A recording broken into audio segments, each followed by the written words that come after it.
Matt Hardy just recently celebrated his 100th episode of his podcast with John Alba, The Extreme Life of Matt Hardy. And on this particular episode, he had his brother Nero, Jeff Hardy, join him for a portion of the interview. He also had the private party on for a little bit. But it was in this particular series of clips here that I kind of chopped up for you, where Matt Hardy made some news, as Matt and Jeff Hardy both kind of chimed in on some of their recent frustrations with the booking in AEW and their spots on the card. Check out this clip. Stuff happened, and then Jeff came back, but we were hoping Jeff has proved himself. And Jeff, I've never seen him in such an amazing and great place in his life. Like, he's unreal.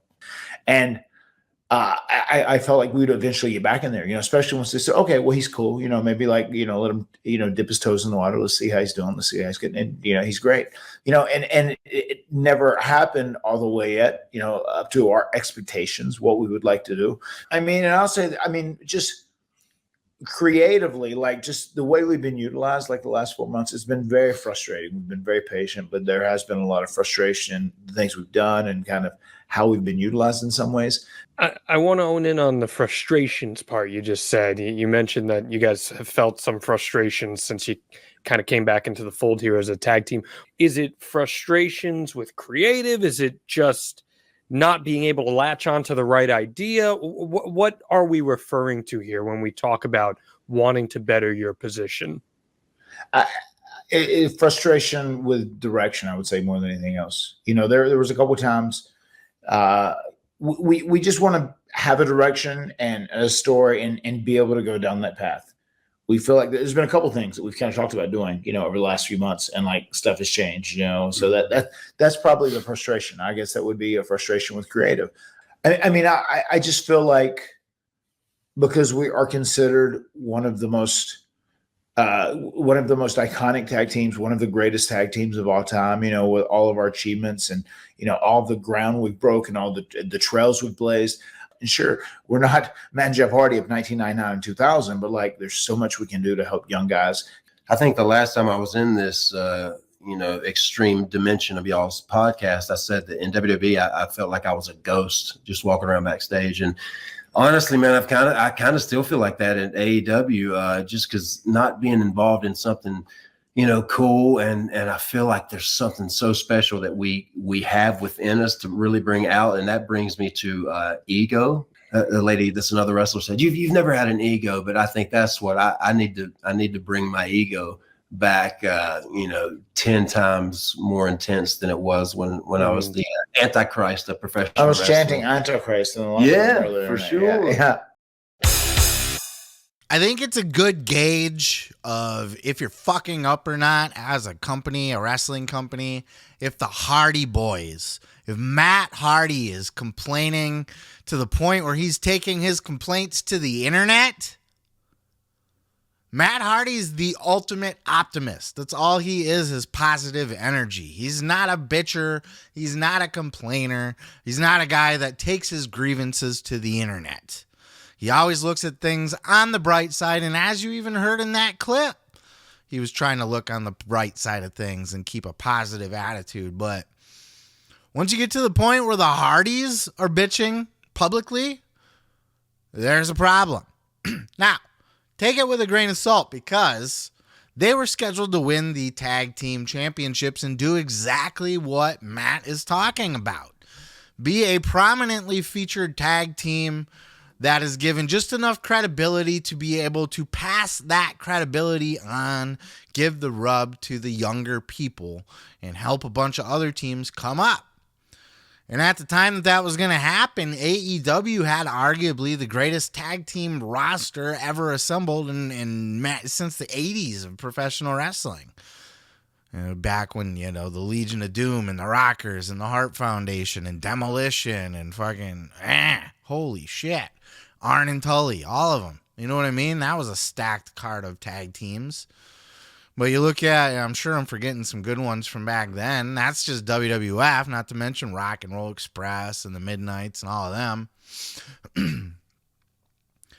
But AEW at one time, look, Proud and Powerful were you know, and the Acclaimed were running hot. FTR, the Young Bucks, they had a very stacked tag team roster.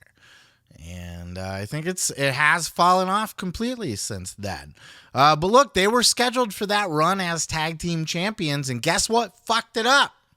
Jeff Hardy. Jeff Hardy fucked it up. When Jeff Hardy fucked up for the bajillionth time. And look, we're going to cover Sonny here later on the episode in a different clip if you're watching just clips on YouTube. It was Sonny sentenced to 17 years in prison for a DUI, for her multipleth DUI. What's the difference between her and Jeff Hardy? She killed a guy. Jeff didn't, but Jeff easily could have. So I think, and you know, look, Matt acknowledged that at the beginning of that clip there, but he's kind of taking the perspective of like, well, look, Jeff's been doing great. He's proven himself. Let's get back to our spot now. Let's get a bone thrown to us.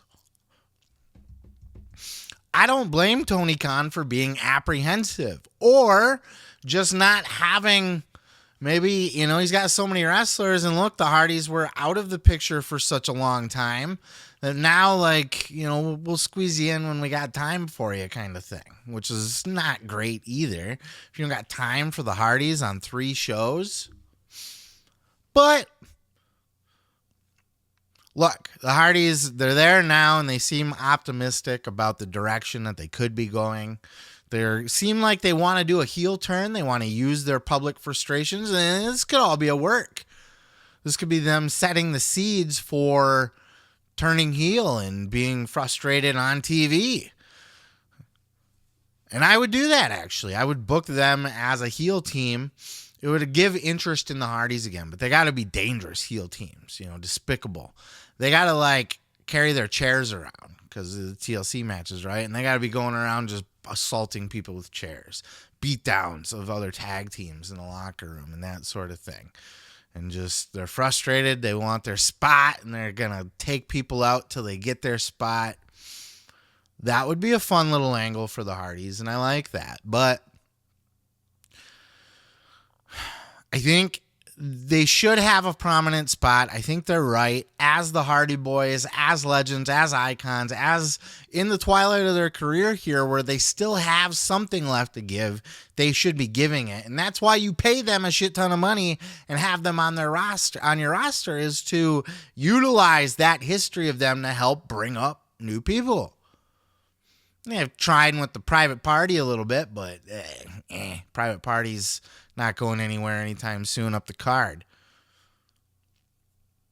But I think they could I think they could be very useful to the tag team division to help spike the tag team, reignite shit in the tag team division for AEW. But, you know, Jeff Hardy is one bad day away from it all falling apart again. And how many second, third, fourth, fifth chances has Jeff been given? So I also cannot blame anybody at all for being apprehensive. You know, Jeff's lucky he even has a job right now. And being able to prove himself is keeping him on the, you know, Tony doesn't fire people other than CM Punk. But, you know, he was on record as saying Jeff's going to have to kind of show that he has turned a new leaf, that he's can maintain sobriety and be clean and not get himself in any more trouble. Because next time he's out, he was given that ultimatum. So I don't blame Tony if that's his apprehension, but how long do you wait? And how much more time, you know, not only contract-wise, what's left on their contracts, but how much more time on their careers, on their bodies? Will Matt and Jeff even be able to have matches with other teams? Give them a heel run, and then that way they won't need to be doing tons of flippies and swantons and all that shit either. They can just be dirty, nasty heels. And they can take people out. I think it's worth giving them a try and see where it goes. I don't think that I think as of right now, they're being wasted. And I don't think that there's good reason to waste the Hardy Boys because they're just so iconic and legendary. I'm not saying push them to the moon, and that's not what they're saying either. Utilize them to help build new stars and build a new division. And I think you could absolutely do that if you put some effort into it. But, there's some people on the roster who haven't been complete and total fuck-ups either that might like a try. So you could take it either way, but that's just my thoughts. But I would say, look, it's not a good look for AEW with all the other shit that they're dealing with to have a guy like Matt Hardy out there criticizing you now, because he's not only been one of Tony's most vocal supporters, and he was on this show too. He backed it up by saying, Tony's a great boss. He gives him time off when he needs it, yada, yada. But when Matt Hardy's that strong of an ally for you week after week, and he's kind of a simp almost, and now he's out here criticizing, bro, tighten up your ship. Tighten it up.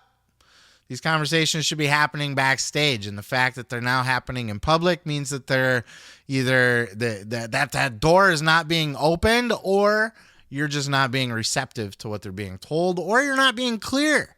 Like, hey, I still don't trust Jeff enough yet to really put any kind of steam behind him. I don't know, man.